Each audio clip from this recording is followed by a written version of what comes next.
the captaincy. BK Babar Azam, momentum would be the right word right now, but मैंने फिर वही आपसे वही सवाल करूँगी कि even though अभी एक जीत रजिस्टर हुई है against वेस्ट इंडीज़ इन West Indies, mentally Babar Azam के ऊपर बहुत सवाल उठाए गए थे कि थोड़े से डिफेंसिव हो जाते हैं कैप्टनसी में.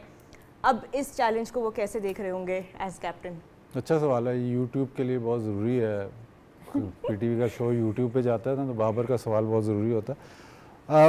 देखिए, बाबर के लिए जब भी वो कैप्टन बनता है तो एक तो ये हम बाहर से बैठे होते हैं, लेकिन जो प्लेयर्स हैं they all of them look up to Babar. ये इसमें कोई दो राय नहीं है कि 90% जो प्लेयर है वो लुकअप करता है बाबर आजम को. तो वो एक सबसे पहला जो रिस्पेक्ट वाला एलिमेंट है वो तो उसके पास होता ही है. अब जब वो वापस आया और अब एक टेस्ट मैच भी जीत गया है और वो जो स्ट्रीक थी वो भी तोड़ दी है, अब हम बार बार वो दिखा रहे हैं कि जी इसका रिकॉर्ड जो है अब हमें अच्छा लग रहा है, क्योंकि उस जो पिछला जो उसकी रिप्लेसमेंट थी उस ज़माने में पाकिस्तान टेस्ट मैचेस जीत नहीं सका, तो वो हमें अच्छा लग रहा है. और दुनिया को मतलब अब जो क्रिकेटिंग जो फ्रेटर्निटी है उसको भी अच्छा लग रहा है. तो उसके लिए अब चैलेंज यही होगा कि मतलब परफॉर्मेंस स्टेबल रखे. ठीक है, अब ये नहीं एक्सपेक्ट करते कि मतलब कोई भी पीसीबी नहीं एक्सपेक्ट कर रहा कि इंग्लैंड में आप जाके टेस्ट मैच सीरीज़ जीतो. वो तो कह रहे हैं अगर आप एक टेस्ट मैच जीत जाओ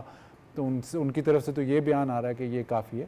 तो बस परफॉर्मेंस में स्टेबिलिटी रखे. जो एक बात मैं पहले भी कर चुका हूँ कि अब जब दूसरी दफ़ा जब बाबर कैप्टन मतलब अब जिस तरह कैप्टनसी उसने ली है, तो अब उसको अपनी मनमानी करनी चाहिए फॉर हिज ओन सेक कि मैं कप्तान हूँ, मैं अपने डिसीजंस लूँगा. मुझे अगर प्लेयर चाहिए तो मैं खिलाऊँगा और मैं ही जो डिसीजन लूँगा उसी पे स्टैंड करूँगा. क्योंकि जब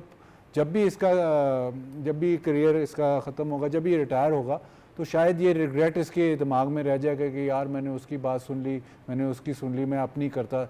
अभी उसको अब क्योंकि अब काफ़ी पावरफुल कैप्टन हो गया है, तो अभी उसको जो भी डिसीजन लेना है वो खुद ले.